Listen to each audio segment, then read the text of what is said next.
Good afternoon, everybody, and a very warm welcome. This is the first of our NASSCOM Retail Tech Day, and it gives me immense pleasure to welcome you all here.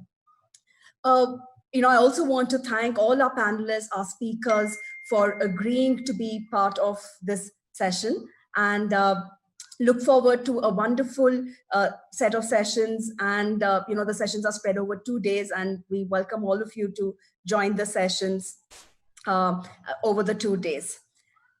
So again, welcome to the NASSCOM Retail Tech Day 2020. Transformation through innovation is the theme, and we would be doing a deep dive into hyper-digitalization, contactless operating models, and other emerging technologies in the retail industry. The retail industry in India is considered one of the top 5 retail markets in the world by economic value. At this time, when the entire nation and world are looking forward to a revival, the resurgence of the retail industry will be a key driver for social and economic recovery. And all this would be possible only with technology in the forefront. We are pleased to have all of you on board and hope you have some good takeaways from the sessions that we have lined up for you. With that, I'd like to invite our Senior Vice President and Chief Strategy Officer at NASSCOM, Sangeeta Gupta. As a leader, Sangeeta has been associated with the organization for close to 30 years. Sangeeta leads several key initiatives at NASSCOM that focus on industry research, outreach, events, communications, as well as strategic priorities. There's also a very, very important hat that she wears in the current scenario, and she leads all the efforts on the National AI Portal that is being jointly developed by the Ministry of Electronics and IT and National E-Governance Division. So it's a great pleasure to have Sangeeta, and I welcome Sangeeta once again. Over to you, Sangeeta.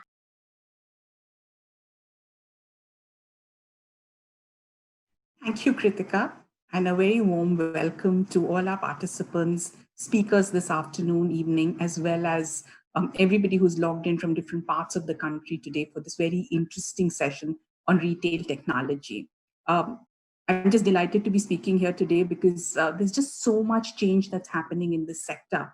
And I think this is one sector that is totally transforming with this crisis. And clearly, as we look ahead, there will be a slightly different world in what we are used to as we look ahead. I put together a very brief slide deck. So, I'll walk you through a few slides, but I really look forward to hearing the speakers and the panel after me to get their perspectives on what lies ahead. So as Kritika defined, I think the theme of our Retail Tech Day over the 2 days is how do you transform through innovation? And, as we look ahead, can we get the next slide, please? And as we look ahead, I think this is a quote that's been oft quoted, but it's something that has never been more real, that there are decades where nothing happens and there are weeks where decades happen. So in NASSCOM, when we were thinking about the start of 2020, we said this should be about a decade, a technology-driven decade, where we thought some of the changes that are lying in front of us would happen over the next 10 years. But clearly, COVID-19 has accelerated these shifts and made digitalization, hyper-digitalization, omni-channel, contactless management, everything that Kritika spoke about much more real. And I think in the next slide, I'd really like to share with you what are some of these big changes that we are seeing ahead.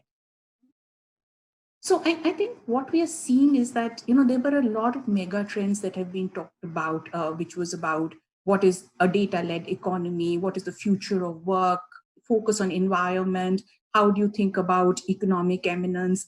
But I think whilst many of these remain equally important, there are many new mega trends that have come ahead, which are both positive, some of which are creating opportunities. There are a few that are creating challenges.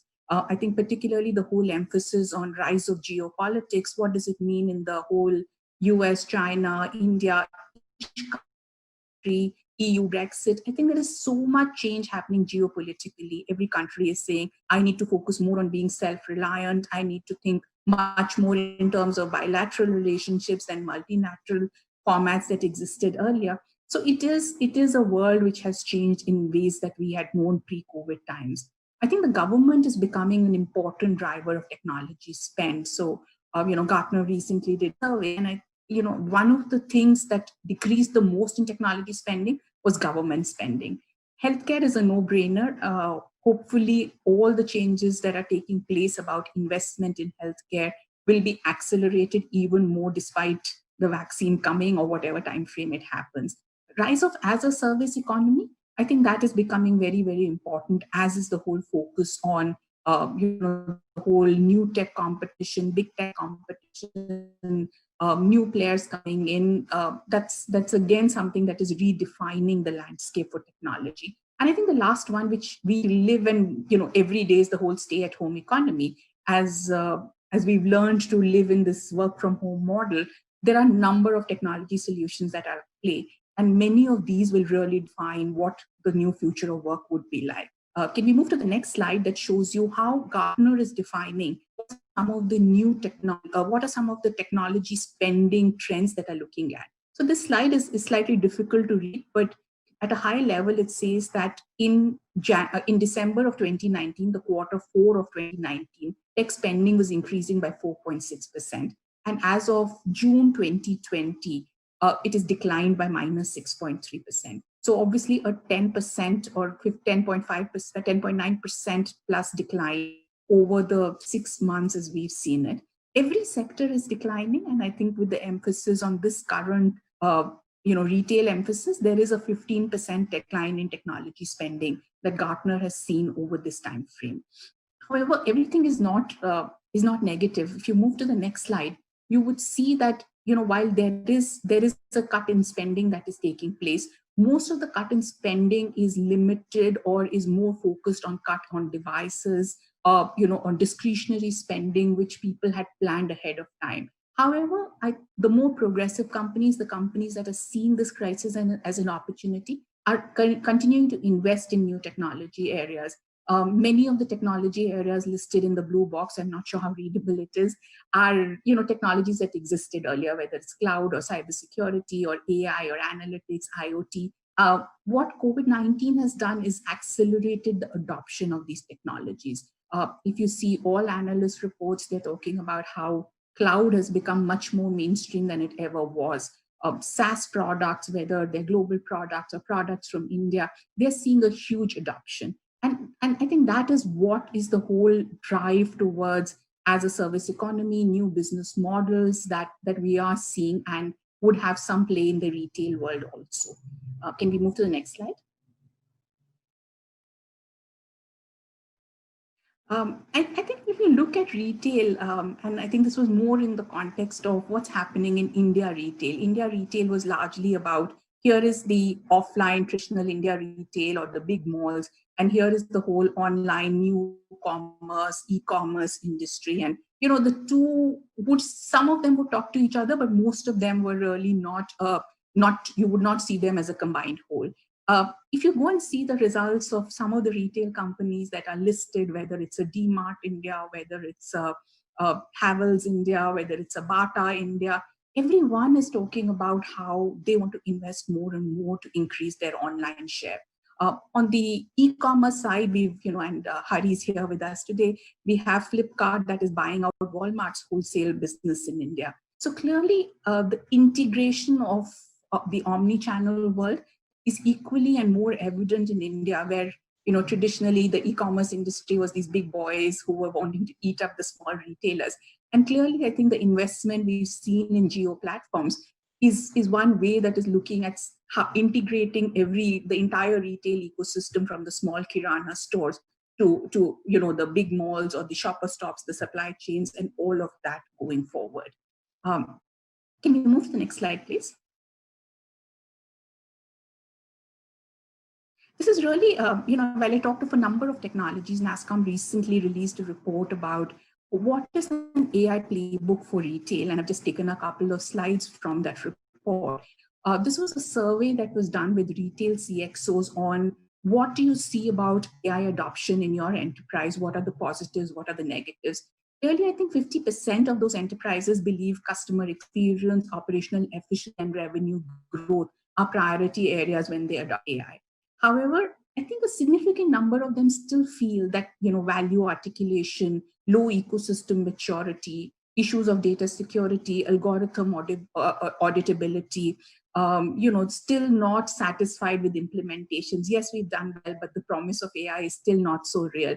So I think there are the so-called red flags that you continue to see where AI adoption is happening.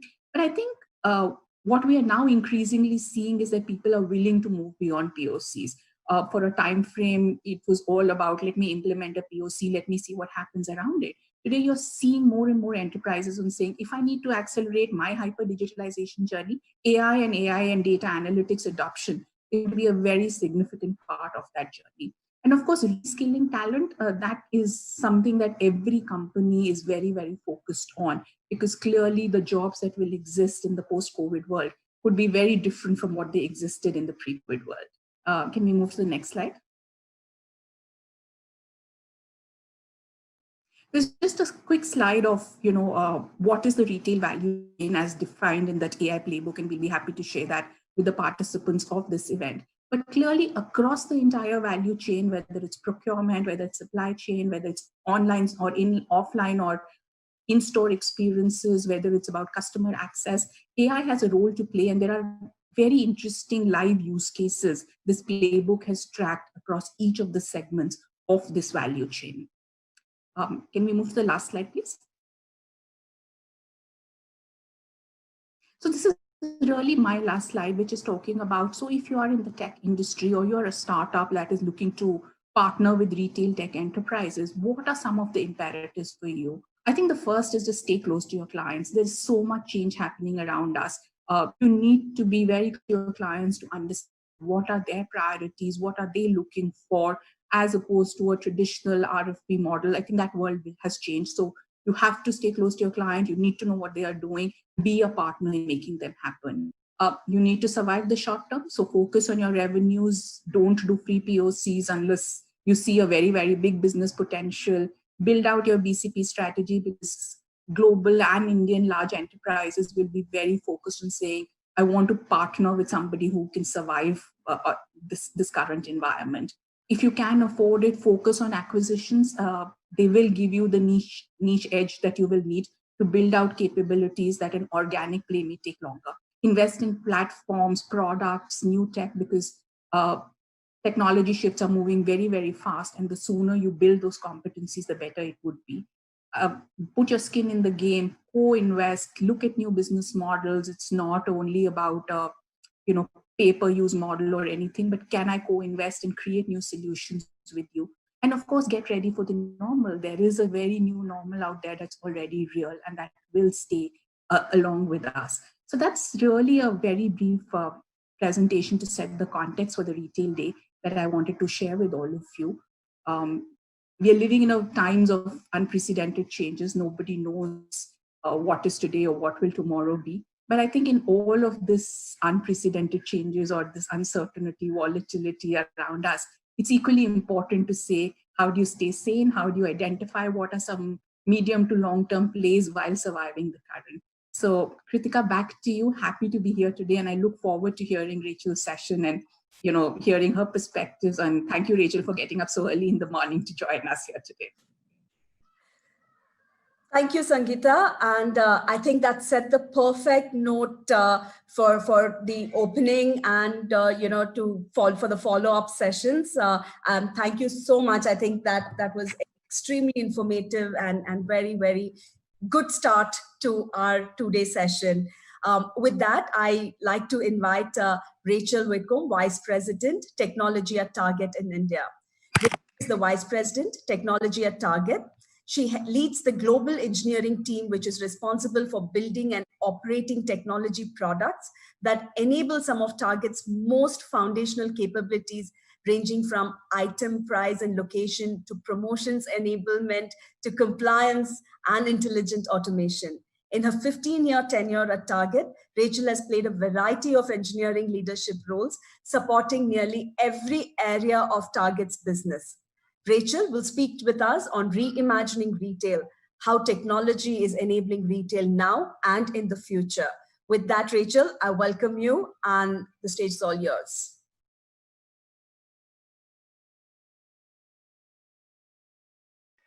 Thank you, Kritika, and good afternoon, everyone. Thanks so much for having me here today.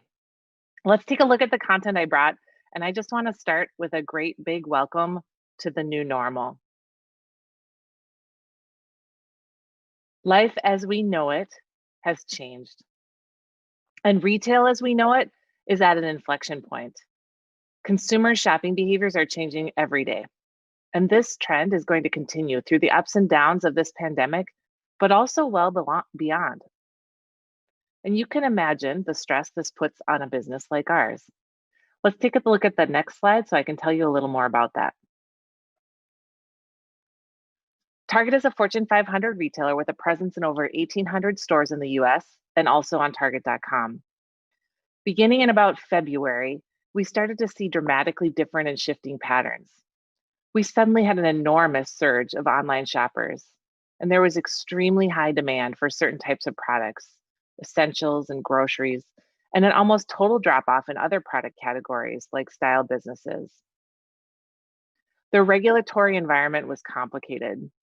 Rules were changing daily and were established at every level of government. Guest expectations and concerns shifted quickly also. The elements of delivering a shopping experience that both met regulations, was safe for our guests and team members, and upheld our brand were different every day, and sometimes store by store. And as a few weeks went by and consumers were spending time at home, there was another equally fast and dramatic change. Guests began stocking up on home goods, home improvement products, toys, games, and art supplies for their kids at home. Contactless fulfillment became heavily preferred. Families were celebrating holidays like Easter and Mother's Day and birthdays and graduations differently. Social opportunity moved all outdoors, creating a surge in demand for yard equipment, bicycles, and other outdoor toys. And on and on. Even now, as we begin to see plans for school unfolding, there are more new patterns ahead. And this wasn't something anyone saw coming. Even with robust business continuity plans, we didn't have anything that helped us predict this. But what we did have was some pretty fundamental tools in our toolbox. A durable strategy anchored in a strong and value-driven purpose, smart, flexible, and empowered teams, and a culture that supports taking the right risks and learning as we go. And these things, they all came together. They allowed us to respond quickly and with nimbleness and to deliver excellent results. And to put things in perspective, if you look at the next slide, there are just a couple of examples of how our business scaled in the first quarter. Our digital sales were up 141%. Same-day services, which includes a variety of ways for our guests to shop, like picking their orders up in store or driving up, or even using our home delivery service through Shipt, those went up 278% in the first quarter. So on the next slide, how did we deliver this kind of scale in this really unique time? And what was so special about our strategy, our team, and our culture? Let's start with our durable strategy on the next slide. 3 years ago, we laid out a strategy that was anchored on our value-driven purpose, and that is to help families discover joy of everyday life. And at Target, we live this purpose every day. We did this by enabling guests to shop where and how they wanted, and by building a broad suite of fulfillment options that I mentioned earlier, including shipping to your home, picking up in store, driving up, or same-day delivery. And before the pandemic, these services created joy for our guests through convenience and simplicity. And now, during the pandemic, we recognize that joy for our guests was now fulfilled through these services by creating a sense of safety and relief that guests could get what they need with low contact. And so we doubled down. We expanded all of our same-day fulfillment options to include grocery and fresh food, an initiative that previously had a multi-year timeline, but was executed across the chain in about 3 months. Having the right strategy and a purpose that people can believe in is a critical start. And then you need the people to deliver on that strategic promise. Having smart, flexible, and empowered teams is the second key success factor I want to highlight on the next slide. Well before the pandemic, Target has consistently been committed to investing in our team and building the best team in retail. And that means we hire talented and diverse team of top talent, ensuring we can create an opportunity for every single team member to fully leverage their strengths, and then intentionally fostering collaboration and speed. From a technology lens, this means that we hire a team that represents the communities we work in, aiming and achieving higher representation of women and other underrepresented populations than the market's qualified applicant pool. And since the pandemic began and the working experience changed so dramatically, we've gotten to see even more clearly the value of this diverse workforce. The skills that we needed to support our teams working remotely and to maintain engagement and collaboration and to sustain reliability and resilience in an incredibly stressful time, and to be incredibly diligent and focused on consistency so we didn't disrupt our stores when they were in a high stress time. To do all of those things, you need different skills and different strengths to do them well, but you need them all at the same time. If there is one thing that I am just most proud of during the start of this year, the thing that I know drove all of the results that I talked about earlier, it's our team. It's who they are as individuals and how they work together as a team. And it's one of the most spectacular things I've witnessed in my career. And it wasn't created by chance. By hiring the right team, and beyond hiring the right team, it also means focusing on infrastructure and architecture so that we can build world-class platforms and operate them at scale and layer on applications with a strong adherence to this clean and simple architecture. Those fundamentals seem simple, but the reality is they require an intense discipline and clarity and focus. And they are what enables us to build and scale technology fast. A great example of this is when government regulations started to require that we meter the number of guests that we had in stores. This was a new capability, something we'd never done before. And in a matter of days, our teams were able to leverage technology components that we already had: cameras in store, vision computing platforms, in-store mobile applications, and other foundational platforms and services, and quickly integrate them and extend them to devise a flexible solution that met the differing requirements across the chain. And this happened in a matter of days. There are actually many examples of this. In the last 6 months, we've seen more business features go from never thought of before to needed right now to delivered than I have ever seen before. From item purchasing restrictions to protect our limited stock, or reducing contact by eliminating pin entry when it wasn't needed, or changing our clearance logic to reduce the amount of times we had to change price tags for stressed stores. Many, many more things. The pace of inception to chain-wide rollout has gone from months to weeks to days in many cases. And all of this was on top of scaling our systems to meet as much as 300% growth for some days and some activities with zero significant performance or service interruptions. And with equal or greater speed, the same team has responded to meet the needs of our own teammates in order to enable us to remain productive no matter the circumstance. By rolling out new collaboration tools worldwide in less than a week and equipping team members around the globe with equipment to shift to completely working from home in a matter of days. It's truly been nothing short of incredible. And while our team is skilled and we've done our job in creating strong foundational architecture and platforms, what really makes this happen is empowerment. Because our purpose is so clear and so fulfilling for each one of our team members, in times like these, we can rely on our team members to react quickly and independently and to ruthlessly prioritize and focus on all of the right things. This means we, the leaders, we don't need to get in their way. We just simply clear a path for them to do incredible work. When every team member is clear in their mission to make Target the easiest, most convenient, and safest place to shop, then even when the earth moves, the North Star stays the same. So with a clear purpose and a strong team, on the next slide, you'll see the third element of success that I want to highlight. And this is Target's intentional culture of learning and innovation.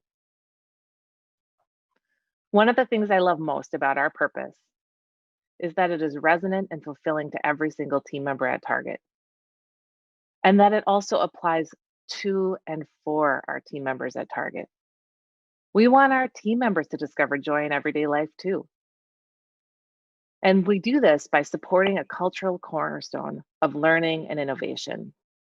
In fact, innovation and learning are at the heart of everything that we do.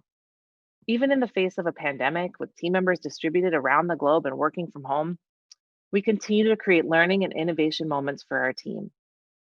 Just last week, we held our second virtual demo day during the pandemic, where technology teams around the world showcase the work of their teams for other engineers and for the company's C-suite. This event offers every engineer a chance to learn from other engineers across the company. And the excellent work of the team, and as importantly, the enthusiasm of our executive leaders, creates a smooth runway for us to accelerate this work into production and rollout. Back in July, we took our long history of successful hackathons and we made it global. With over 100 self-organized helping them, over 70 solutions were advanced to a live demonstration in just about 48 hours. The 7 winning teams and several others have ideas that we will carry forward into our existing technology products or create new investments. Some of these ideas are so clever and well matched for Target and for this time that they'll be in store in operation yet this year. This year, we've also made our team member incubator program global. This is a program that gives opportunities for team members to be intrapreneurs and develop their ideas at scale. Team members are nominated to devote 8 to 12 weeks to experiment with new ideas and solutions and work with them as part of a cross-functional team within a supportive environment. We're launching our second edition of the Team Member Incubator next week, and some of the candidates for incubation came out of our recent global hack. At Target, we believe in the value of learning and innovation so much that we take it well beyond our walls. We have a large intern and outreach programs in all of our technology locations that extend down into college, secondary, and even primary students, where we're building the talent for tomorrow. And by working with startups and emerging technology teams through the Target Accelerator program, we share our resources and knowledge to give others a leg up in shaping the future of retail technology. And finally, even as we see a burst of new work and productivity pressure, as we all transition to new ways of working, we remain committed to supporting every one of our technology team members in 50 days of learning. Whether that's training, self-driven development, on-the-job experiences, or something else, we know that when our team is learning, our team is on top of their game and will stay that way through this pandemic and into the next challenge. Our India teams have been a huge part of bringing our strategy and all the success factors that I've highlighted to life. Our team in India works with our Minneapolis colleagues on some of Target's most important strategies. Everything from store remodels to pricing strategy and execution, enabling our digital business, computer-generated imagery, AI, and much more. Our team in India leads some of our efforts around AI, machine learning, in-house engineering, and data science strategies. And our India team also builds the technology infrastructure that enables new ways for our guests to shop. Bangalore's influence on Target's business isn't just limited to technology either. Our team includes marketers, architects, designers, writers, videographers, and experts in supply chain, HR, finance, and many other areas. Nearly every aspect of Target's business is represented here. And a strong connection to HQ in Minneapolis means that ideas and results flow seamlessly. All of this means that our India operation is not a separate entity from Target. We are not Target India, but rather we're a natural extension without artificial barriers or boundaries. And it's why we're proud to call ourselves Target in India. In conclusion, on the next and final slide, retail in the US has been tough this year. Many retailers are struggling and not all of them will make it. beyond this pandemic. Crises are known to bring out the best and the worst in people and in organizations.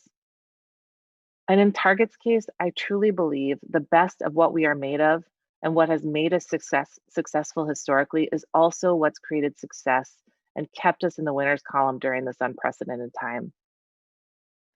We have an intentional and unwavering focus on our value-driven purpose. We empower extremely talented and diverse teams to realize that purpose every day. And we support them by creating a culture of learning and innovation. And we're not out of this pandemic yet, and the road ahead will no doubt hold some additional surprises. But at Target, we feel ready to face them. Thank you, and back to you, Kritika. Thank you, Rachel. We do have a couple of questions, and one of the things that the audience is asking us is, given this whole pandemic time, and what was that, if you have to pinpoint towards one tech innovation that changed business and business outlook for you, what would that one thing be?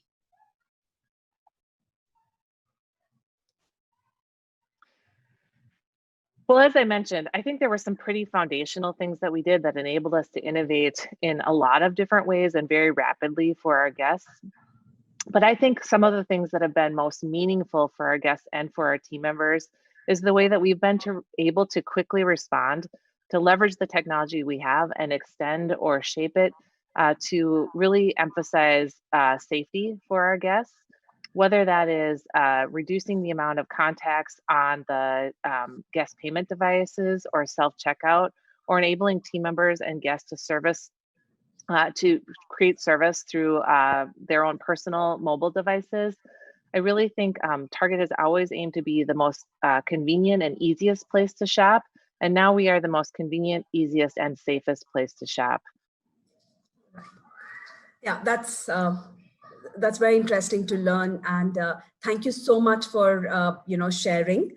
And is there any last comments that you would like to share with the audience with us today? Well, I think that one of the things that we've seen, that as I've mentioned, that we've seen is that it's important to know what you're good at and to be good at that in normal times and in times of crises. When it really think about the things that I've talked about today, having a solid strategy, a clear and easily connected purpose, having the right team that you then empower to be their best, creating a culture that matches your values and supporting that actively for your team members, those are fundamentals. And I think if you're really focusing on those fundamentals leading up to crises, you'll be in a better position to be able to take on whatever is thrown at you as a business and as an individual. Sure. Thank you, Rachel. I think that was wonderful. And thank you so much. I know it's a completely different time zone. Thank you so much for joining us. And it's an absolute pleasure to have you with us. Thank you again. Thank you. With that, I will now like to introduce the moderator for the next session, Snehanshu Mitra, Head for Center of Excellence, Data Science and Artificial Intelligence at NASSCOM.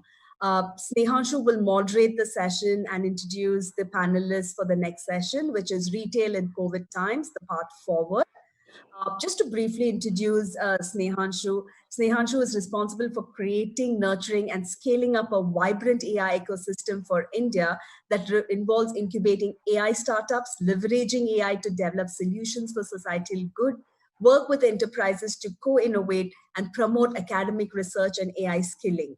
He has about 2 decades of demonstrated experience in driving business transformation and delivering business impact through data science and AI. Snehanshu, very, very happy to have you with us, and thanks for all the unconditional support that you provide all different aspects of the NASSCOM team. With that, the session is over to you, and look forward to the session.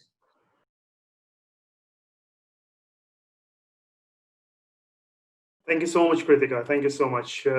Good evening, good morning, depending upon where in the world you're dialing from. I am Snehanshu, your host and moderator for this session, and I welcome you all. The topic for today is retail in COVID times, the path forward. This is something that Kritika mentioned. And it's a good reason to really ask ourselves why we are talking about this right now. Well, for one, COVID has hit us belligerently like a force from the dark. It has impacted livelihood. It has impacted most of the industries. And I think there's a gradual acceptance that the road to recovery is going to be a long one, right? Businesses are seeking relevance, and this will accentuate certain kinds of trends. It will create newer ones also. And then you have this whole thing about retail. Rachel has been speaking about it very nicely. Retail was one of the earliest adopters of emerging technologies, and it would be interesting to see what happens post-COVID. Will the investments continue? Will they be repurposed? Will they take a back seat? What happens really? Now, the good thing is that my guests this evening are veterans from the retail industry. They are leading their recovery efforts for their respective organizations and divisions, and we'll try and seek some answers from them around how they are really reacting to the current situation, what kind of which fundamentals of the retail sector will change and probably change forever. What kind of strategies and predictions do they have for the after COVID era that I was alluding to? It's my pleasure, ladies and gentlemen, to introduce Mr. Hari Vasudev, Country Head and Senior Vice President of Walmart Labs India, and Mr. Manish Mittal, Chief Omnichannel and Digital Shop at Stop. Gentlemen, welcome to this forum.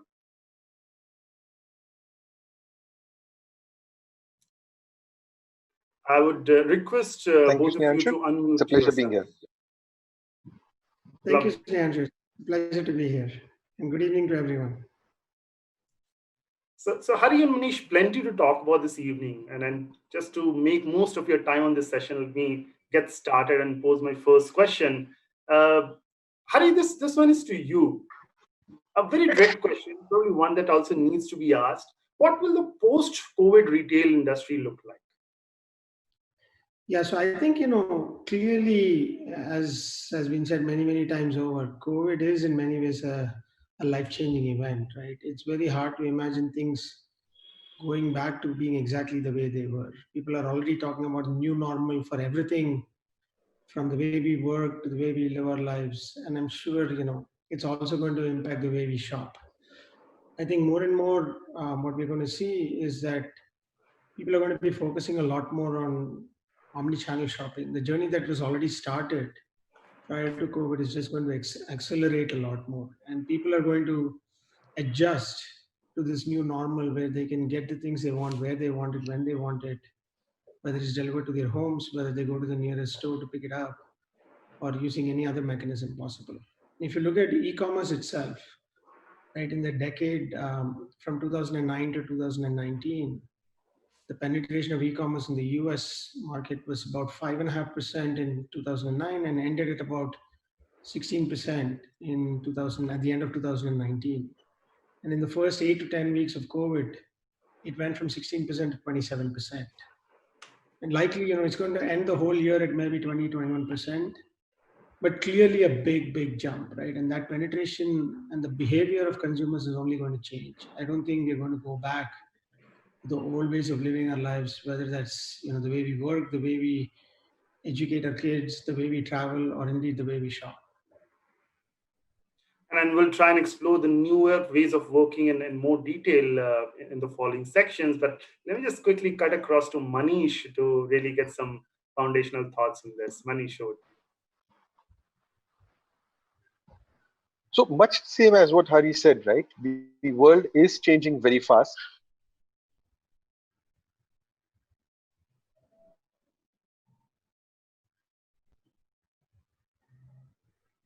Looks like Manish, might be a slight disruption in the internet, probably. We'll probably wait for Manish to sort of come back, but sorry, I had. Okay, lovely. Manish, can you hear me? All right. I can, Snehanshu. Thank you. Sorry, I had some network problems. Okay, please continue. What I was saying essentially was that the world essentially has changed very immensely in a very short period of time. Uh, a drastic shift like this happens not so frequently. Thank heavens for that at least. Uh, but it's gone in a direction that was heading for quite some time, any which ways. Uh, like Hari said, a lot of fundamental things that customers were getting used to, the world was getting used to,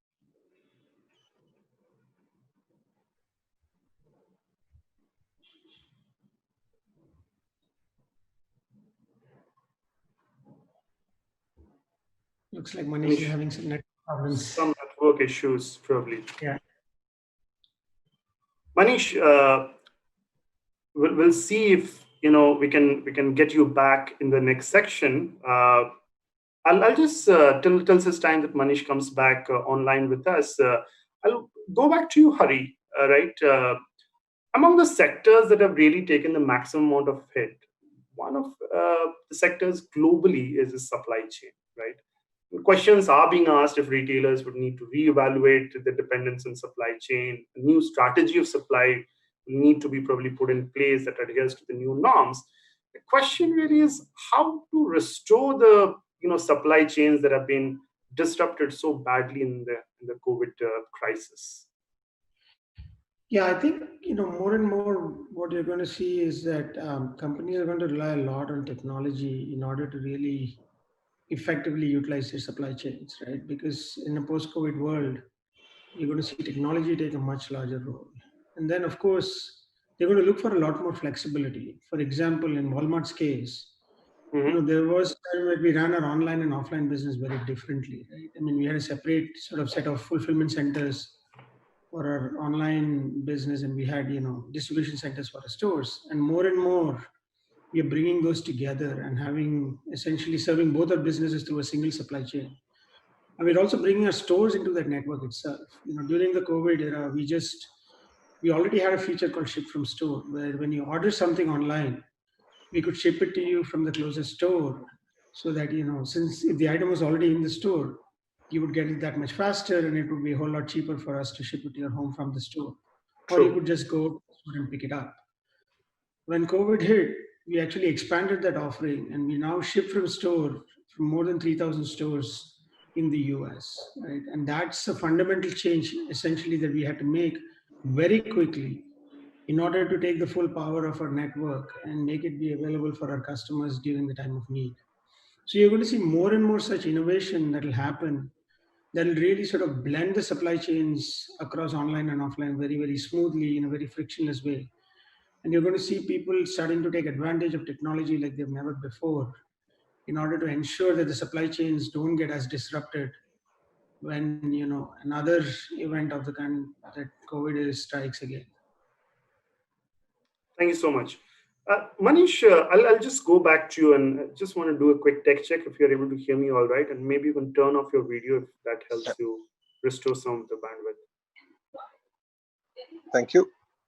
Lovely. So on the same question, what kind of newer developments you're seeing and in trying to sort of restore or lend more resilience to, the whole supply chain issue. If you could educate our audience a bit on the trends that you're seeing. Sure.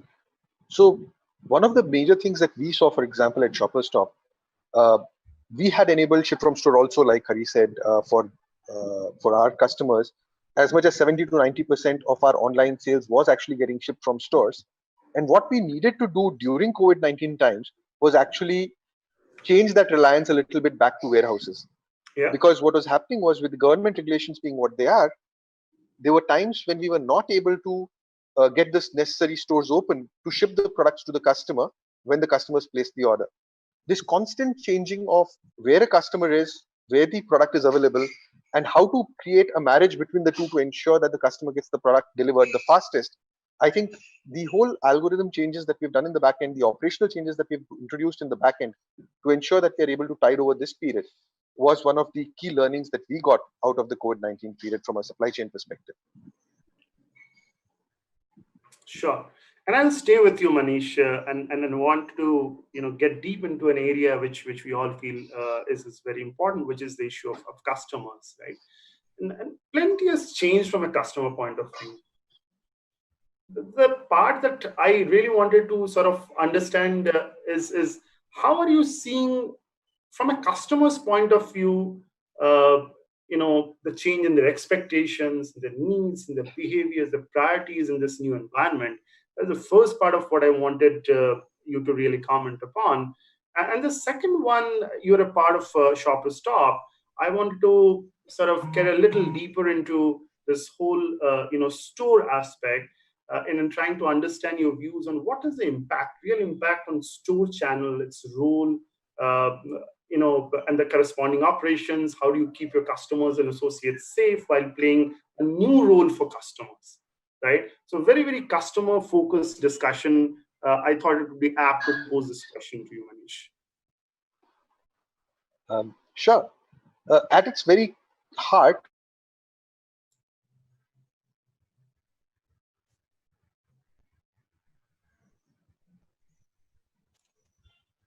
Manish, we are losing you again for a bit. am I audible now? You are. Okay. I was saying at the fundamental heart of retail, finally, retail is a very simple business. It is the art of marrying the customer's expectation to what you're delivering in terms of the product that you're bringing to the table. What has changed now is some things the customer has not changed their fundamental expectations in some areas. It's more of Mhm. how they're expecting that has changed. So if I look at what has not changed at a fundamental level, customers are still looking for convenience. They're still looking for choice so that they get the right product that they want that is suitable for them. But what's got added to this, like you very correctly said, Snehanshu, customers are a lot more conscious now about safety and hygiene. These have become front and center of the thought process in the customer's choice of where they're going to do their shopping from. This has come out quite evidently in the research that we've done with our consumers. It's coming out continuously in the form of behavior we are seeing with consumers in our stores. Visits to stores have become a lot more purpose driven, which means that the location of one basic of Indian mentality as far as shopping was concerned, the location of window shopping itself has changed. Window shopping now no longer happens outside the store uh, or in the window of the store, it's happening more digitally. And that is what is allowing the visits to the store to become a lot more purpose driven. Yeah. We therefore have fewer footfalls, but much higher conversions because the customer is coming in very clear about what she wants and is ensuring that that is what they go out with. And where are the customers going? Customers are going back to the brands that they trust. Experimentation is taking a little bit of a backseat today because they do not want to take any chances in the uncertain environment that the world has today. And very particularly for India, not a surprising effect, of course, vocal for local is getting quite loud. True. There's an emerging consciousness, if not yet a full preference in terms of buying behavior, but at least there is an ask for where the products originate from. And the ask for Indian origin products is starting to increase. At a macroeconomic level, and I need to just take this step back a little bit because it becomes relevant to all consumer behavior also. The fact is that the impact on demand will continue. And with unemployment at never before levels, one would expect essentials and smaller pack sizes ruling the roost like they've never before in retail. Uh, some immediate behavior changes that we see in consumers, therefore, and how it impacts the store. We see a preference for shopping from home, not necessarily in a pure online manner, as we know a large part of the Indian audience has already moved to, but wanting to create a balance between the benefit of browsing through a physical store while at the same time being able to make the purchase without having to step into a store. And the trade-off between these has been the takeoff of the video chat-based solutions that a whole host of retailers have already introduced. An extension of the personal shopper service that Shopper Stop introduced a long time before COVID itself, where customers are able to engage with personal shoppers in the store and now visualize products that they want to buy, find the right products for them, place the order through WhatsApp, and get the product Yeah. delivered to them at the convenience of their home. Similarly, the avoidance of trying out products in stores, right? The customers who do walk into stores, there is an aversion to actually trying on products in many cases, although retailers like Shopper Stop are taking all precautions of ensuring, for example, that every single product that is tried on is actually goes through a sanitization process before it is put back on the floor. Hmm. But that does not take away from the customer's desire to avoid that particular action, and therefore there is an increasing need and an increasing growth of virtual reality, mixed reality products that retailers are starting to use both online and in store which are allowing for a very different kind of a try-on experience, for example, than traditionally expected. So a whole host of these things that are starting to come in now, in the form of appointments being taken by customers before walking in to ensure that there is no non-overcrowding at stores. Something that Rachel mentioned for Walmart, for Target as well. Similar kind of concepts in India also exist. Shoppers Stop is allowing such appointments for customers, ensuring that there is the right amount of both ratio of customers and employees per square foot in the store to ensure social distancing is maintained. Yeah. All of these are trends that we're seeing now coming in because of the new normal. Lovely. That was fairly comprehensive, Manish. And I'd probably take a part of the same question to Hari. Hari, the question again to you is that, are you seeing the customers' expectations changing? Has the customer sort of evolved through the crisis? Absolutely. I think, if you look at customers globally, right, whether in the US, in India, or anywhere else, they were always looking for convenience and trust, right? They wanted to essentially have the convenience in their shopping. They always went with brands and retailers that they trusted. Right? And now, of course, safety has been added on top of that as a very, very critical need. And so some of the things that Manish talked about are essentially trends that we are seeing as well. So, for example, even when customers order things online, their desire for safety extends beyond just having it be delivered ordered online. I mean, their homes. They actually want something called contactless delivery. So we have actually gone ahead and changed the way our applications work, where customers, when they order something, can choose to have contactless delivery as an option, which then triggers, an instruction to the driver to just leave the item on the front door of the customer's home, take a picture, and then upload it to our backend systems, right? And then once we get the picture, that's when we trigger a message to the customer saying your order is outside your home. You can just open the door and pick it up. So the customer never has to get in touch with the driver, nor the driver has to be in contact with the customer. Ensure safety for both our customers and our associates. Another example, right, for essentials. See, just because COVID is happening and social distancing is being followed, or customers are not able to go out, doesn't mean that they don't want their essentials, right? They want their medicines, they want their essential supplies daily. And oftentimes what they can do now is to order it and then, just either call in an order or order online and then just drive to the store, but never get out of their car. They can actually have the associate walk out, load up their trunks at the curbside, or drop off the order, through the window itself, and then just leave. So these are all just some examples of how we have rolled out changes that we think are going to be permanent, right? In the sense that customers, once used to that convenience, are not going to go back to the old way. Yeah, sure. There may be items like, big ticket items that they may want to come and touch and feel, but even there, more and more, we are going to start to see acceleration of technology trends like AR and VR. For example, we already had a concept where we used to allow customers to we were trying out services where customers could take pictures of their homes, and then that content could then be used to place furniture within their home setting while they were in the store, right? So you're going to see trends like that starting to accelerate, when more and more this whole notion of how you shop and how you maintain social distancing and how you allow shopping to happen without getting as much physical contact is something that I think is going to be very much a trend that's going to stay, simply because it's so convenient, right? I mean, it's so convenient to be able to do this. Why would you go back to the old way of doing it, which was a lot less convenient? True.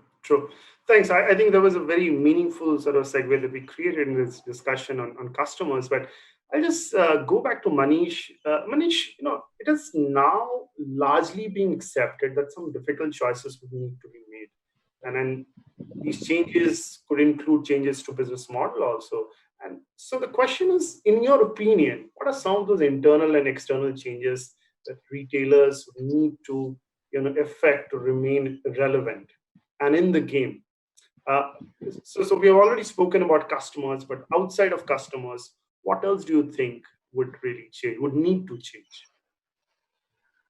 Fundamentally, and I think what Rachel spoke in her presentation also had this underlying thread.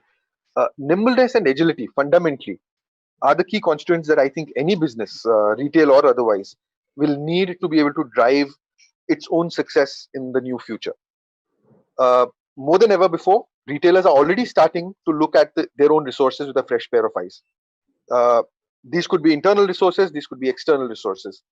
There is no holy cow anymore. I mean, if you look at what retailers are challenging themselves on, whether it's people, productivity, capital, investments, what kind of technologies to choose, what kind of technologies to move away from, the willingness to take up non-technical paths to deliver faster results. All of these are things that today are becoming real, as against in the past when somebody said I want perfection. Today it's not about perfection, it's about the speed at which you actually are able to deliver and move forward. It is also a time when retailers will have to, if they have not already, of course, start leveraging their data assets much better. Assortment planning will now be extremely critical. It always was, but today it takes up a new meaning because a lot of the data that retailers had in the past may not be relevant anymore. A lot of the data learning models or machine learning models that were created in the past will need to be tweaked for what is happening now in the market. And based on all of this, the assortment planning that actually gets done now going forward will be much tighter, will need to bring much greater controls on inventory, of course, with a much larger understanding of the consumer requirement for each local catchment. Because that is the only way a retailer is going to be able to be financially prudent or financially viable to carry the business forward. When I'm talking about that, or when I'm talking about the use of data, I can't move away from the customer either. So for a minute, looking at the customer from a retailer's inside-out lens, customer relationship management assumes that much more significance. Yeah. We spoke in the last segment about the concept of personal shoppers as an example, but even personal shoppers is something that can work best with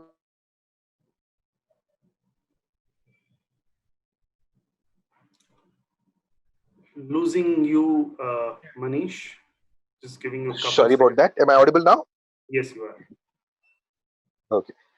So as I was saying, even a customer relationship engagement, one personal shopper talking to a customer, whether in the store or outside, today has to be much more armed, much more empowered with a lot more data about the customer for that engagement to be that much more meaningful. The customers coming in today, as we said earlier, with an intent to buy, the conversion rate is likely to be high. But what the end customer ends up buying, are we able to amplify the basket size of the customer? Are we able to ensure that the customer gets the best of what they were looking for? Depends purely upon the kind of data that we arm our associates with and how much of customer information we are able to place at the fingertips of our associates. Similarly, if I look at, pre-COVID, we used to have terms of like digital influence, digital infusion. Digital influence was where retailers were measuring how much of the customers walking into the store were influenced by their online presence to make the decision to come into the store. Digital infusion was the reverse. How much of digital technologies were we able to actually bring into our retail stores in order to better serve our customers while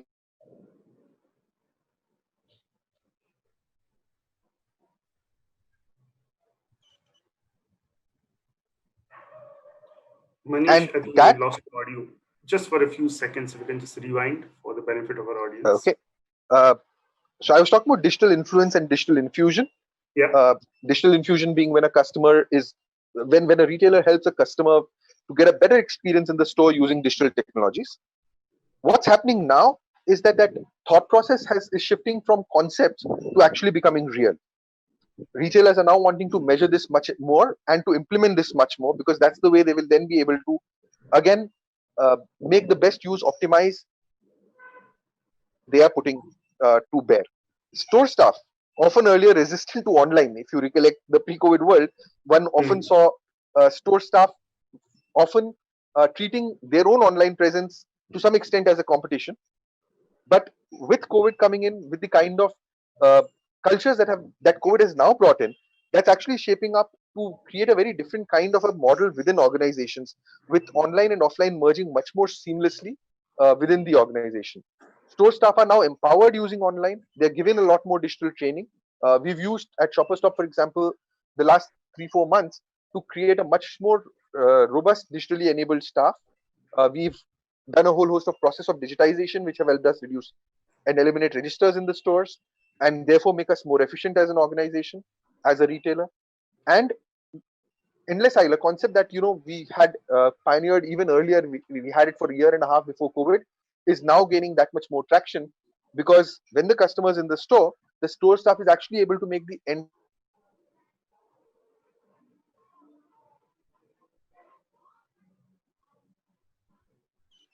rather than having to wait for a customer to only get what is available in that particular store. Got it. Yeah. So I'll quickly cut across to Hari. Hari, in your opinion, what are some of the changes that you believe retailers would need to make to stay relevant in the business? So I think, fundamentally, it's going to be an acceleration of what is already happening, right? I don't think customers wake up in the morning thinking I'm going to do online or offline shopping. For them, shopping is shopping. It essentially is becoming truly omni-channel. It's a blended thing. The journey may begin online or offline and may end up in either offline or online again, right? And I think clearly customers are going to look for a much more integrated experience. And in order to be able to deliver that integrated experience, not only do you have to be nimble and fast, but ultimately you have to really technologically empower and enable your business, right? Whether that's your associates in the stores, whether that's your people in the distribution centers, in the supply chain, or whether that's your merchandisers. Ultimately, right, data is going to be critical, absolutely. But harnessing that power of the data, and again, giving customers the experience, the best experience that we can possibly do, regardless of whether they're doing it online or offline. So for example, if they're shopping online, through search and personalization, you might be able to give them a great experience. If they're ordering groceries online and the order is actually being picked by your store staff, by your staff in the store, getting them ready for basically loading the consumer's trunks when they drive up to this, the associates in the store have to know if a particular item that was ordered by the customer is not available, what do they substitute that with? If they would actually go and call the customer, that's essentially going to be too expensive. The customer may not be available. So they have to learn, right? And to learn, they have to be able to use the data that looks at not just past shopping behavior of that particular customer, but customers in a similar cohort, customers who bought similar items. So they have to really essentially start to leverage technology and to be able to make these decisions in real time without actually having to talk to the customers each time, right? So more and more you're going to start to see technology at scale being deployed very, very quickly, right? That's what companies have been doing in order to scale up very, very fast. And I think companies that are able to do that really effectively and efficiently, and to be able to operate with nimbleness and speed at the scale at which, like for example, Walmart is operating with 11,000 stores worldwide, yet in a matter of a week or less, we're able to roll out new innovation like ship from stores or curbside pickup and contactless delivery and so on. So this whole idea that, oh, you're too big and therefore you cannot be nimble is dead, right? I mean, the idea that no matter how big you are, even at Walmart scale, if we can be nimble enough to roll out features in a couple of days on the back of very strong technology foundations and a very deep understanding of customers, that's going to be what is that will differentiate the retailers of the future. At this time, I just want to reach out to the audience and suggest that if you have any questions for our panelists, feel free to type that in and we'll try and get as many of those answered as possible. But staying with you, Hari, and this is really the final section of what I wanted to discuss. The whole recovery plan that we are talking about, how do they execute the recovery plan? And then to what extent can retailers really look at technology to offer help? So I think the technology innovation, right, in retail has been happening for a long time. As I was talking about it earlier, right, if you look at how we have really delivered on the omni-channel promise, it is by bringing in technology from the offline and online side together. One simple example, right, Manish talked about assortment planning. So there is a time when we used to do assortment planning in the stores, right? And today, of course, signals coming into assortment planning for the stores is no longer just from store traffic. It is also looking at online traffic. It's looking at competitive traffic for that particular store in that zip code. So you cannot do something assortment planning at a national level or even a regional level. It has to now be done at a store item level, right? Which means you're doing assortment planning on an individual store by store basis, on an individual item by item basis, and you're looking at signals coming from all the different sources, online, offline, competitive, on a by demographic, by zip code, and so on, right? Which means that you have to really crunch through massive amounts of data. You have to build very deep, extremely effective machine learned algorithms so that you can accurately forecast demand in the store. And then you have to be able to deal with extraordinary events like what we're going through right now, right? And so, how do you bring sort of all of this to bear together very quickly and to be able to deliver that with speed at scale? Technology has to be that way. That's the only way that you're going to be able to scale. So I think you're going to see a significant investment happening in technology continuously, and more, you're going to see that retailers and others will start to use technology in all the different parts of their business. As a simple example, right? Our store associates are all equipped with mobile devices now. And one of the things that we're doing is in the past, you could afford to be building applications for the associates that are sort of jumbled together. There's maybe 20 or 30 applications installed on a device. Yeah. Well, when you have 1 million associates across the world, right, operating stores, 11,000 stores across the world, it's essentially as big as many companies have consumers, right? So for us, more and more the focus is now building consumer grade applications for our associates. So associates, when they're in a store, depending upon their own role and what they are privileged to do or not do, depending upon where in the store they are, we can actually put up the right task in front of them. So the way you actually maneuver your associates through their workday and through the store is completely done through technology now, right? And it's a mix of what's available in the store, what customers are looking for, what that associate is capable of doing, how much training they've had. And so you're constantly sort of learning from the systems, and you're essentially using this learning to make the systems better and better every day for our associates so that they can then serve the customers better. And that's just one example of how we bring technology to bear outside of something that's completely outside of the customer realm or supply chain, right? It has nothing to do with any of that. It is to do with how do you get a store associate to be as productive as they can be in the future and serve the customers better. Manish, it can never argue just by some of these that we spoke about today's conversation. You see a gradual graduation. Yeah, so I think, I'm not sure if it's just me, but there seems to be some disturbance in your line. We couldn't hear you really well. Yes, Snehanshu, not able to hear you. Okay. Am I audible? No, there's a lot of static. Static.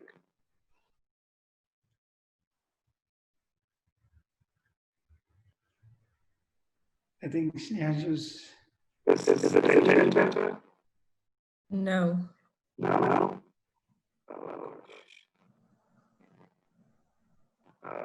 Let me meanwhile take a shot also at adding a couple of points maybe to what Hari said on how retailers are going to take this forward and what will they need to do to stay relevant. Hari, I think you covered a lot of ground on that, and I mean it'll be very difficult to add much more to it. But I think one fundamental thing for retailers that don't have the kind of pedigree, for example, that a Walmart Labs would, one of the things that I see a lot of my colleagues across the retail industry starting to relook at is their entire technology landscape, particularly from a perspective of simplifying it.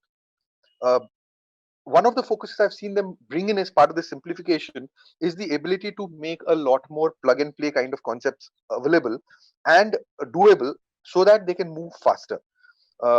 In the past, some of the things that we would have wanted to do as retailers would have taken a lot longer simply because integration between two partners, for example, would have a whole host of understanding of each other's platforms, technology teams talking to each other for ages before that can get done, and so on and so forth.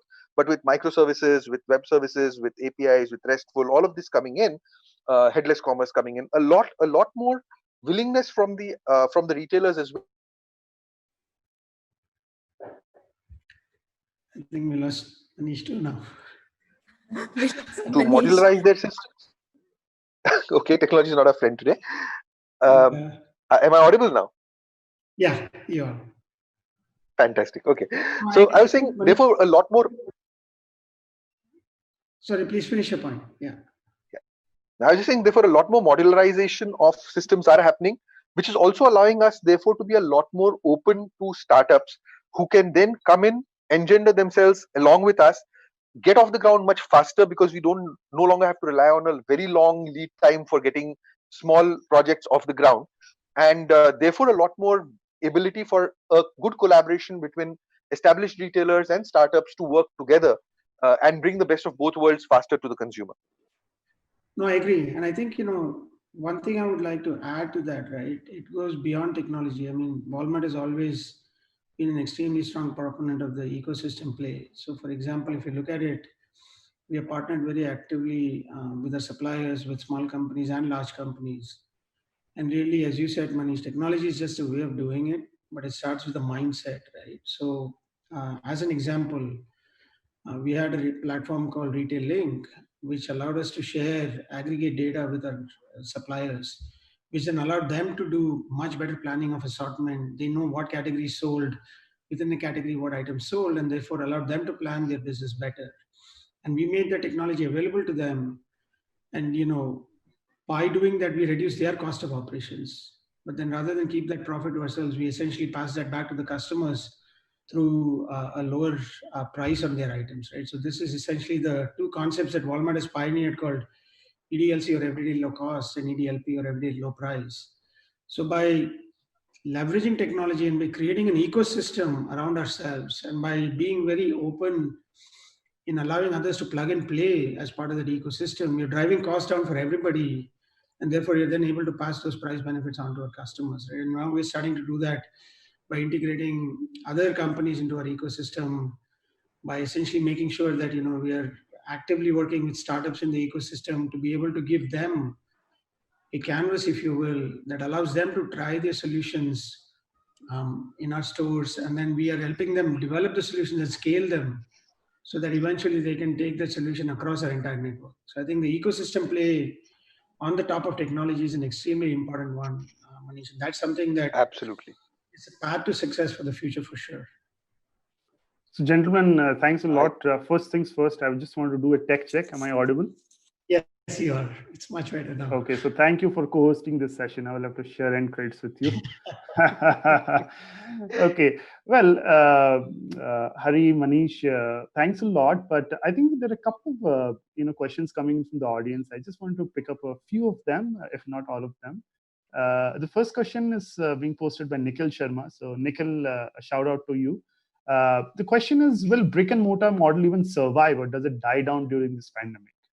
A short, crisp answer, and we'll start off with you, Hari. Absolutely, yes. Right. If you look at what has happened since COVID, our online business grew about 75%. Right. In the last quarter, when we reported results year over year, our online business grew 75%. Comp store sales or comparable store sales grew 10%. Now, if you know retail, you know that that's a big number, especially at Walmart scale. Typically, comp store sales grow at about 1 or 2 or 3%. And for comp store sales to have grown 10%, just indicates that, again, like I said, this whole notion of that is going to be either online or brick and mortar, I think is a very antiquated notion. It's all going to be omni-channel now. And the blend or this distinction between what's retail and what's online, or what's offline retail versus what's online retail, is going to it's going to disappear very quickly. Right? We're already starting to see that happen. Yeah. And the only reason Walmart has been as successful as it has been during the COVID, when a lot of other retailers are struggling, is precisely because of the technology investments, True. the process changes that we have made to be able to really take advantage of this shift to omnichannel. So brick and mortar is here to stay. I don't think it's going anywhere. But more and more, it's going to be this very unique blend of online and offline that is really tailored around convenience, safety, trust, value for the customer. And the companies that are able to deliver on that are the ones that are going to be successful. Lovely. Thank you so much. Manish, I will let you have the final say in this session with a question from the audience. Injara asked a question, which is retail industry is one of the biggest job providers, and this pandemic is further encouraging automation. Do you expect retail companies to see a shift in their customer strategy? These are the two distinct questions, but at least the first one around job creation seems to be something that we haven't discussed so far. So if you can please answer this one.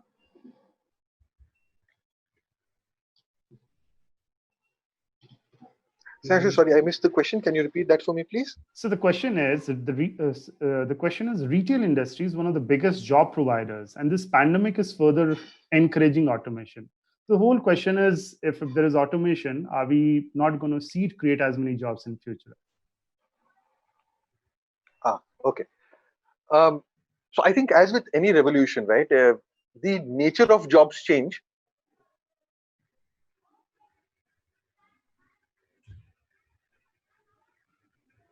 Manish, the connection is a little choppy at your end, it seems.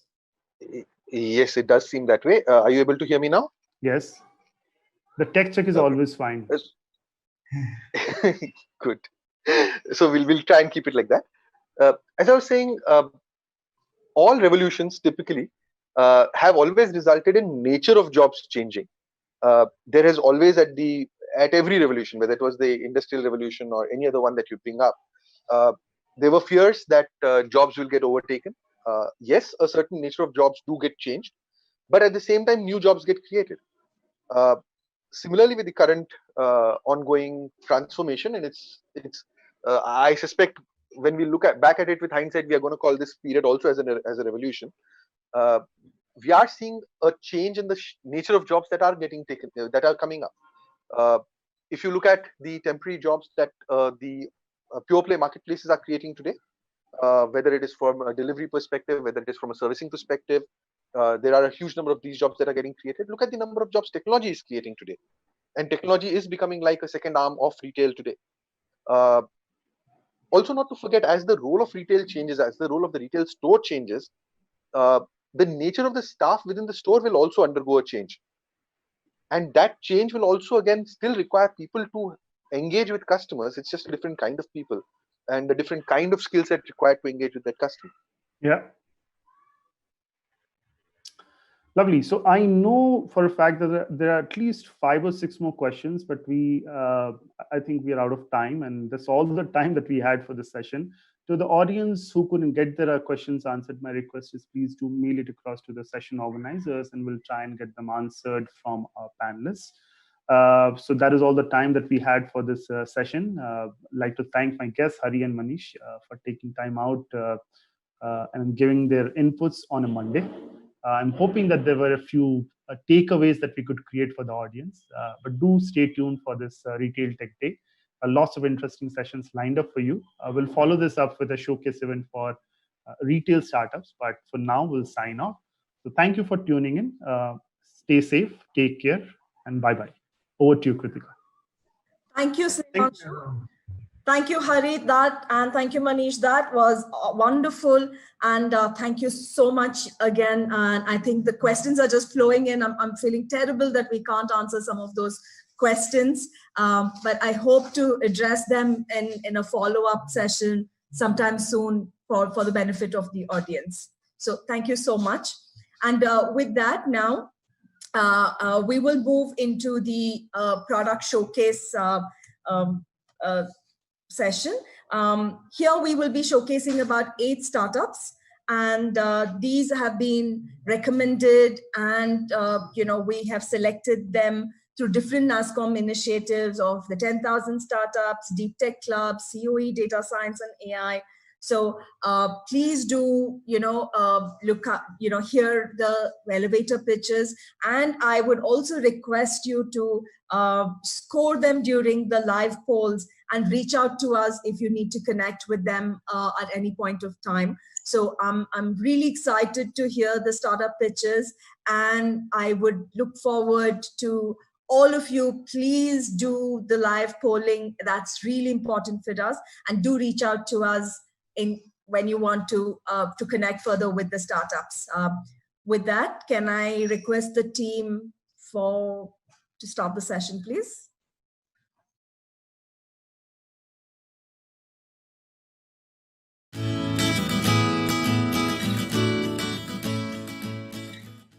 Hi, my name is Lalit.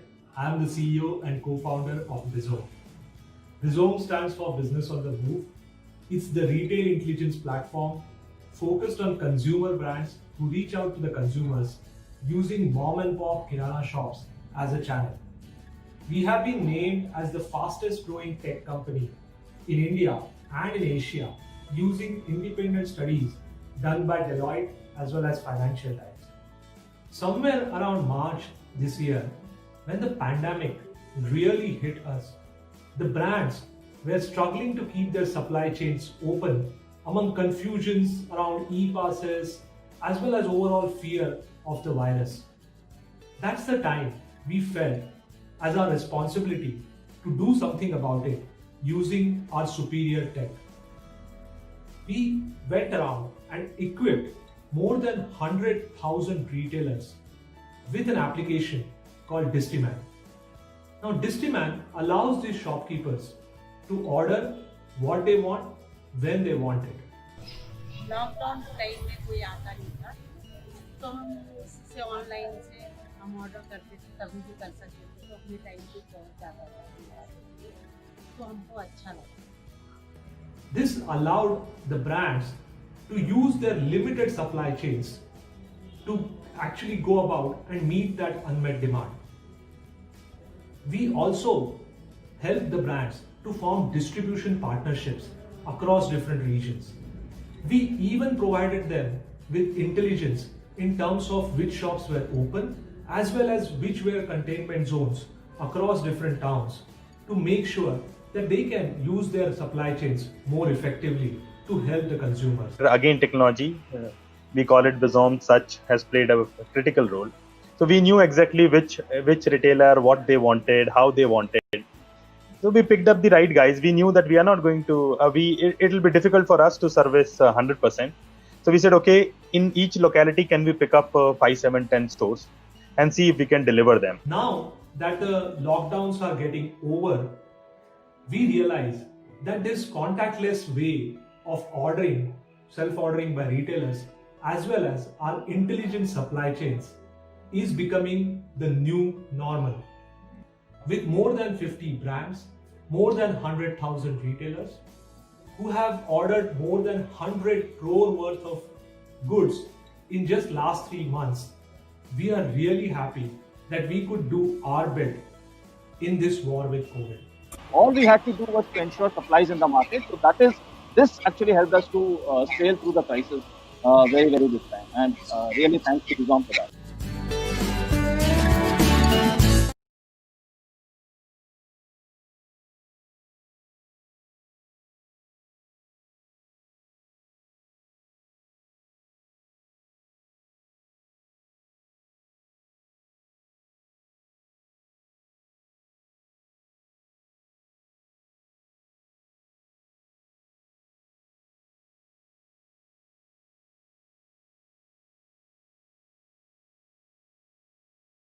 Hello, I am Dr. Chakshu Agarwal, co-founder of CrispTech Technologies Private Limited. We have built a product, CrispTech PIM, Product Information Manager, for Indian micro businesses. This product will be useful for manufacturers, retailers, as well as the consumer. Manufacturers will use CrispTech PIM to create and manage their catalogs across various sales channels. Retailers will reuse these catalogs to manage their inventory across various marketplaces and POS. The consumer will get the correct and detailed descriptions and specifications of the product before they make a purchase. We have India focused integrations like Zoho, Razorpay and Paytm. Currently, we are in pre-revenue stage and working on onboarding 3 manufacturers over next 2 weeks. Thank you. See you at NASSCOM's Retail Tech Day.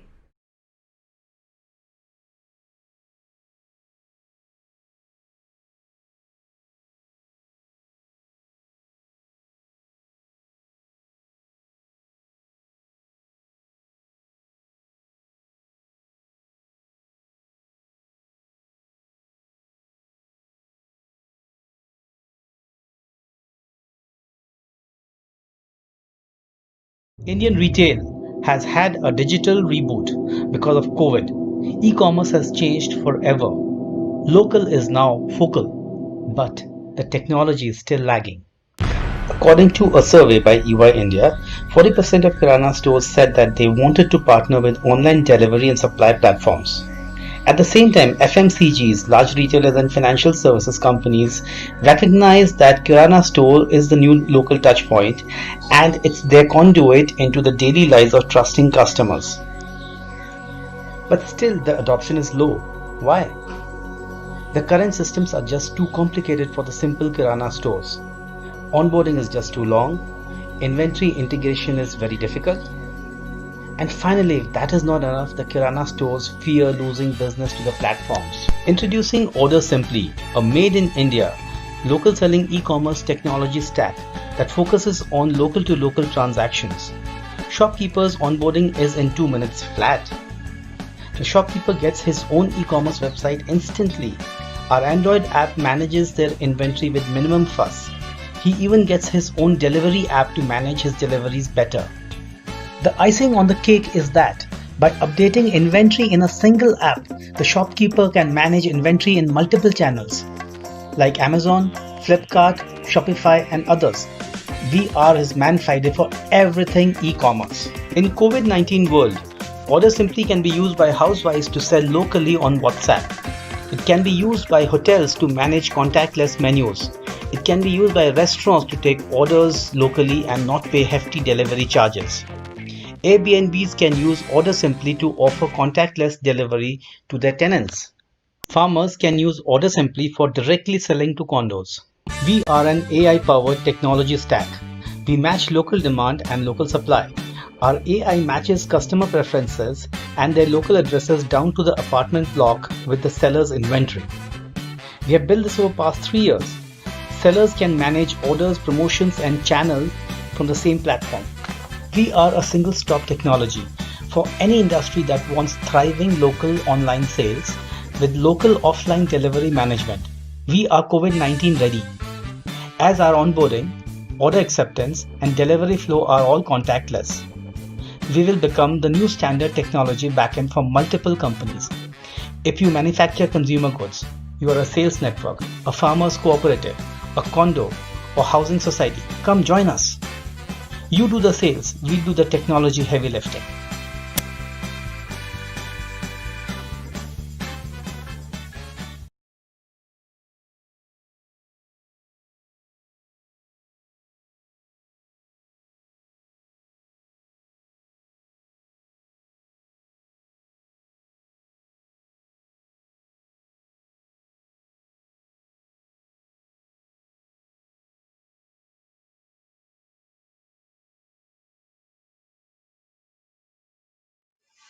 Hello, I'm Kirti, the founder of GetBuy.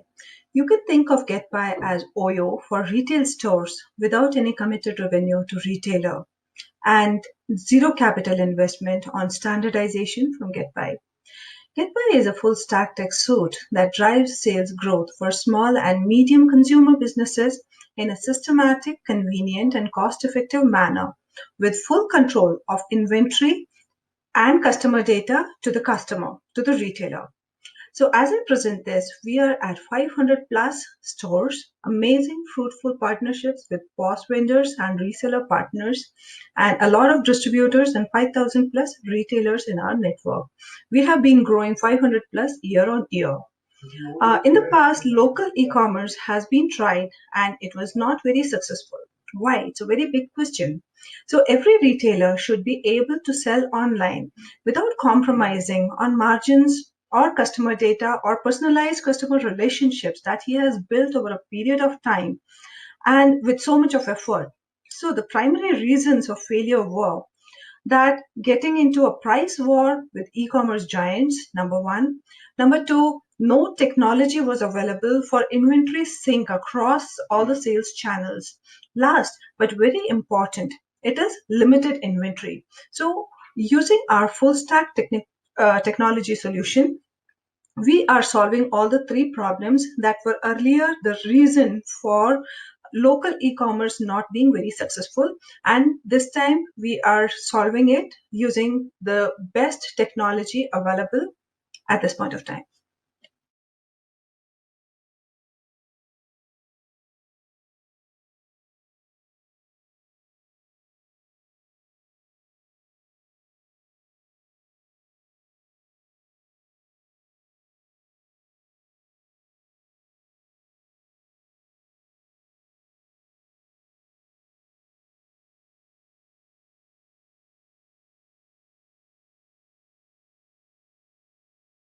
I am Rajul, one of the co-founder of Incref. Incref stands for incredible efficiency, and that's what we are bringing into whole retail ecosystem. We serve large brands and retailers in India and internationally. The industry loves us as we help them improve their revenues, their margins, and working capital rotations. Recently awarded as Cool Vendor by Gartner. We have two offerings, two tech platforms, and one service offering. Iris is our algorithm-driven merchandising platform, specifically designed for fashion. It has 4 modules. It helps brands take decisions like what to make, when to make, how much to make, convert them into automated orders based on constraints like MOQs and lead times and current inventory, and then help distribute inventory to various stores or online channels, do replacement, replenishment, inter-store transfer, etc.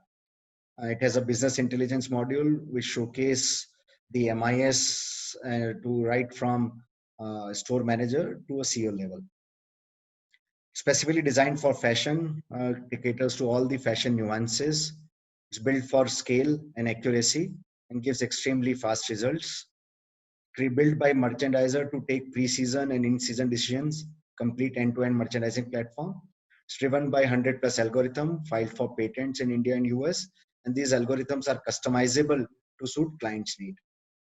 Our second platform, Assure, is today world's arguably the most simplest and most accurate warehouse management system, coupled with fastest order management system. It has the ability to expose 100% of inventory in warehouse to multiple sales channels simultaneously, thus dramatically improve revenue and reduce cost of operations within the warehouse. 2 to 3 times revenue increase has been seen using this platform. It's a multi-system integration platform, completely pay-per-use, achieve right first-time operation 100% time. It beats RFID, and now only robots can beat us in terms of inventory and fulfillment accuracy. It simultaneously helps reduce cost and design for scale. Our third offering is a service, a unique concept of cloud warehousing, where we provide distributed warehousing, physically distribute inventory intelligently and keep it closer to end consumer.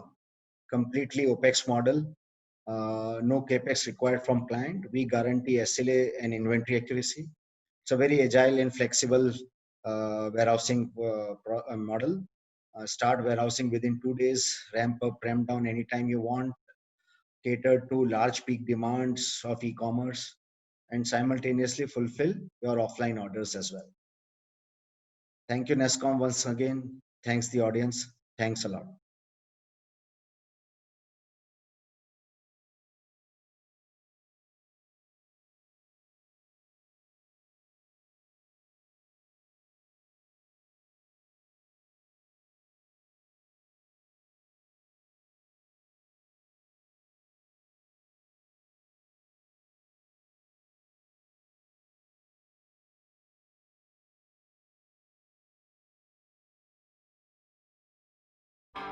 Ongil helps enterprises make data-driven decisions in situations with limited data. We help CPG companies make data-driven business decisions under uncertainty with our AI-driven SaaS platform. During periods of uncertainty, CPG companies face opportunity loss due to frequent supply disruptions, resulting in stockout situations. The companies have to adapt to rapidly changing customer behavior, with consumers moving from discretionary to necessary goods and increased spending online. When revenue takes a hit, the cost to revenue ratio goes up. At Ongil, we help CPG companies make business decisions along the supply chain, from suppliers to consumers. Ongil's context-aware AI platform solves the math behind so that CPG companies can focus on delighting their customers. With Ongil, maintain high supplier service levels by continuously monitoring exposure and uncertainty in supply delivery. Ramp up alternate suppliers if necessary. In essence, maintain a high OTIF. Manage your vendor-managed replenishment refills precisely for every distributor under every condition, every time.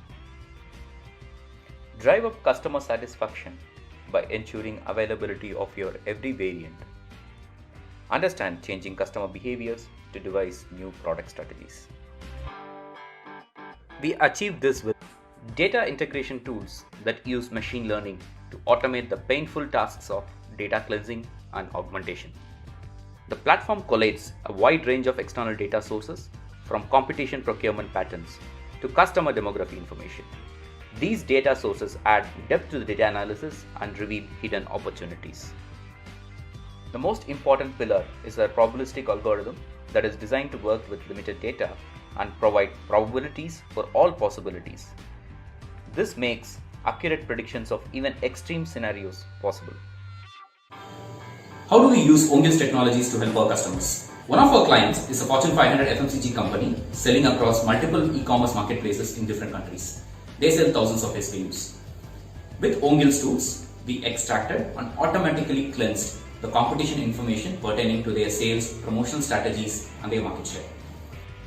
With this, we are in the process of making an effective and optimal pricing strategy for each of those SKUs to maximize profitability and revenue.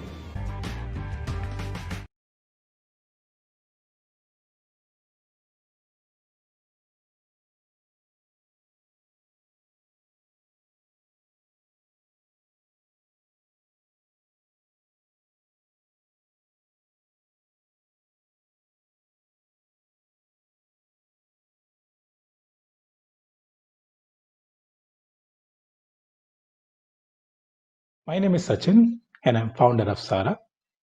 Sara is a supply chain automation company. We are funded by Techstars and part of Microsoft's Scale-Up program. Let's look at the supply chain problems. Most of the operations today are manual and error-prone, and that leads to what? Significant revenue losses. If you look at returns management, up to 55% of goods are returned in e-commerce. Inventory, almost $1 trillion worth of inventory is lost every year. Essentially, over 80% of operations are still manual in supply chains. We at Sara believe the solution of all this lies in automation. For instance, in return automation, you can bring computer vision-based quality control and assessment. For inventory, you can automate most of the processes. And all the scenes, all the operations behind inventory and supply chain, such as receipt, dispatch, sorting, invoicing, and shipping, can also be automated. Let's look at Sara's core product, which is essentially an image recognition engine, which can identify, count, grade SKUs and packages. It can help to automate shipping, sorting, returns, and operations. If you look at a broad overview, Sara essentially is a AI-powered supply chain core. It can help with returns automation, receipt automation, dispatch automation, inventory automation, aging automation, procurement automation, and transit automation. Most importantly, it can work with existing ERP, WMS, PMS, and SCM systems as well. So some of the solutions which we have work very well with companies such as e-commerce and CPG, where we can bring in things like quality assessment and returns, tracking, and aging. We also work with some heavy industries such as maritime and MRO in helping them with their spare part inventories. We also work with logistics company, helping them with shipping automation. Essential business benefits we offer is the reduction in error rates, which leads to a lot of inventory losses, reduce labor cost, and improve your cash flow so that you can use that money you have to improve your business in other places. Some of the case studies, for instance, we work with SFI, which is a logistics, cross-border logistics company. We help them with automated shipping. We work with Big Basket. We help them with the returns management. We also work with companies like Maersk, where we help them with their spare part management. Some of our customers include Big Basket, as I mentioned earlier, SFI, Maersk, Decathlon, Sharaf TG, and we work across the globe. If you are looking to solve any of your inventory problems, please do reach out to us at business@sara.io. Thank you.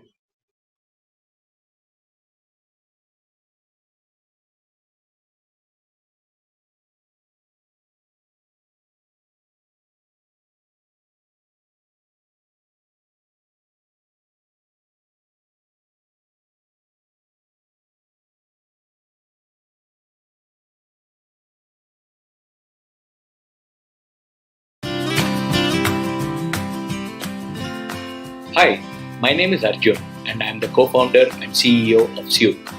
Our vision at Syuk is to create intelligent value in operations.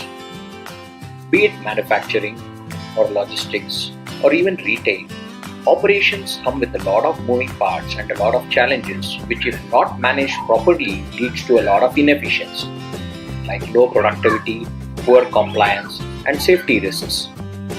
Syuk's real-time location platform provides complete visibility over operations by giving contextual alerts, real-time dashboards, and analytics.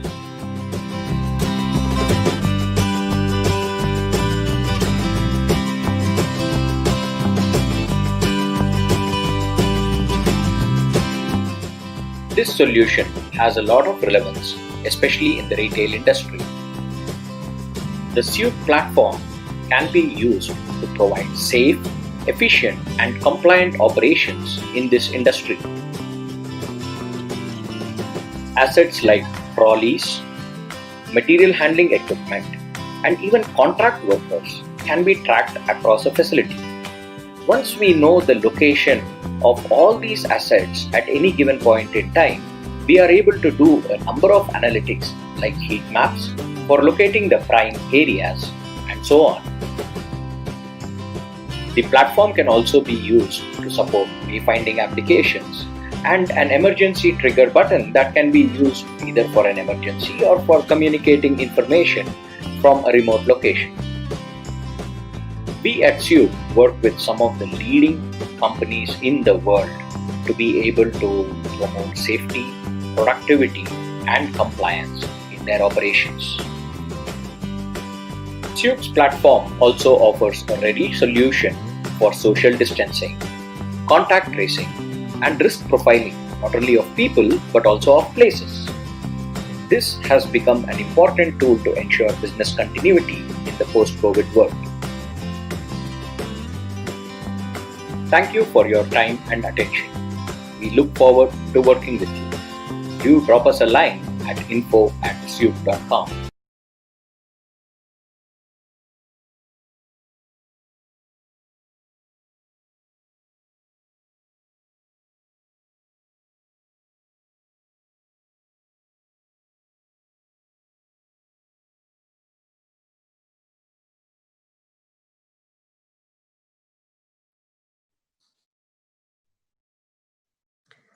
So thank you. And I think that was a wonderful, wonderful bunch of startups that we were able to view today. We have 8 more lined up tomorrow. And our session tomorrow is at 11 a.m. in the morning. And we look forward to all of you logging in. And we also hope that you will, encourage these startups and look and want to connect with them to see how to work closely with them. And we look forward to having all of you at the session back tomorrow. And I think this was a wonderful set of sessions that We were and great learnings for all of us. So thank you for being such a wonderful audience. And not last but not the least, all the teams involved at the backstage, thank you very much. Thank you to our sponsor Target, without which this wouldn't have been possible. And so look forward to seeing all of you tomorrow. Thank you very much, and do log in tomorrow. Thank you everybody.